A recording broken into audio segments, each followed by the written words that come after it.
عرفان تیز چل رہا تھا۔ اس کی گاڑی کا ایک ٹائر پنکچر ہو گیا تھا اور وہ اس سنسان جنگلی علاقے میں مکمل طور پر پھنسا ہوا تھا۔ موبائل فون میں کوئی سگنل نہیں تھا، ہوا میں نمی تھی اور پرانے درخت ایسے لگ رہے تھے جیسے انہوں نے اپنے جھڑے ہوئے پتوں کے نیچے کوئی پراسرار راز چھپا رکھا ہو۔ اسے یاد آیا کہ کسی بوڑھے مقامی نے اسے بتایا تھا کہ پرانی کالی سڑک سے ہرگز نہ گزرو، لیکن عرفان نے بات کو ایک افسانہ سمجھا تھا۔ اب وہ اسی سڑک پر تھا اور رات گہری ہو رہی تھی۔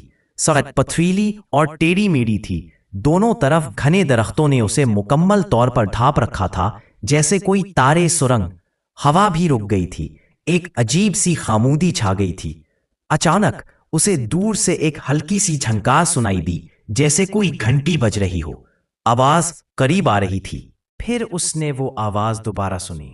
اب وہ سمجھ گیا، یہ گھنٹی کی آواز نہیں بلکہ کسی بچے کے پاؤں میں پہنے ہوئے پازیب کی آواز تھی، اور وہ آواز اب سڑک کے بالکل درمیان سے آ رہی تھی۔ عرفان نے ڈرتے ڈرتے اپنی ٹارچ اس طرف کی۔ روشنی کے دائرے میں اسے ایک چھوٹی سی لڑکی کھڑی نظر آئی۔ اس کے کپڑے پرانے زمانے کے تھے اور چہرہ بے حد پیلا تھا۔ وہ رو رہی تھی۔ امی، میری امی کہاں ہے؟ لڑکی نے روتے ہوئے کہا۔ عرفان کا دل پسیج گیا۔ ارے بچی، تم یہاں کیسے؟ تمہارے والدین کہاں ہیں؟ لڑکی نے اپنا ہاتھ بڑھایا۔ چلو نا، مجھے امی کے پاس لے چلو، وہ اس کار میں ہے۔ عرفان کی نظر اس ویران کار پر پڑی۔ ایک لمحے کے لیے اسے کار کی پچھلی سیٹ پر ایک اور تاریک سایہ دکھائی دیا جو اسے بلاتی ہوئی محسوس ہو رہی تھی۔ وہ سمجھ گیا کہ یہ کوئی معمولی بات نہیں ہے، یہ ایک جال تھا۔ نہیں، عرفان نے زور سے کہا اور لڑکی کی طرف بڑھنے سے انکار کر دیا۔ لڑکی کا رونے والا چہرہ یکدم بدل گیا۔ اس کی آنکھیں مکمل طور پر سیاہ ہو گئیں اور اس کے من سے ایک خوفناک بھیانک چیخ نکلی۔ تم بھی ہمارے ساتھ آؤ گے؟ سب آتے ہیں، یہ سڑک کبھی ختم نہیں ہوتی۔ یہ کہتے ہی لڑکی کا وجود ہوا میں تحلیل ہونے لگا۔ اسی وقت عرفان نے محسوس کیا کہ سڑک کے دونوں طرف سے درختوں کی شاخیں اس کی طرف بڑھ رہی ہیں جیسے زندہ ہو۔ اس ویران کار کے ہیڈ لائٹس خود بخود روشن ہو گئے، لیکن ان کی روشنی خون جیسی سرخ تھی۔ عرفان نے اپنی ساری ہمت جمع کی اور پیچھے کی طرف بھاگنا شروع کر دیا۔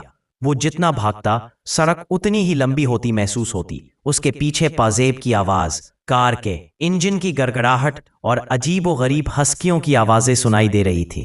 اس نے کبھی پیچھے موڑ کر نہیں دیکھا۔ آخر کار وہ سرنگ نما راستے سے باہر نکل آیا اور اسے دور ایک گاؤں کی ٹمٹماتی ہوئی لائٹیں نظر آئیں۔ وہ زور زور سے سانس لے رہا تھا۔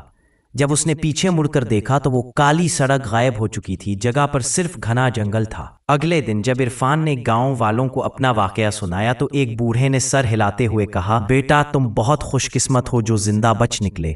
وہ سڑک 50 سال پہلے ایک حادثے میں 3 ماں بیٹیوں کی موت کے بعد سے اسیب زدہ ہے۔ وہ ہر مسافر کو اپنے ساتھ ملانا چاہتی ہیں تاکہ وہ ہمیشہ اس سڑک پر پھنسے رہیں۔ تم نے ان کی دعوت قبول نہیں کی، اس لیے تم بچ گئے۔ عرفان نے اس دن یہ عہد کیا کہ وہ کبھی کسی انجان راستے پر نہیں جائے گا، لیکن کئی راتوں بعد بھی جب وہ سوتا تو اسے خواب میں وہی پازیب کی آواز سنائی دیتی اور ایک ہلکی سی آواز کہتی، چلو نا، ابھی تک راستہ بہت لمبا ہے۔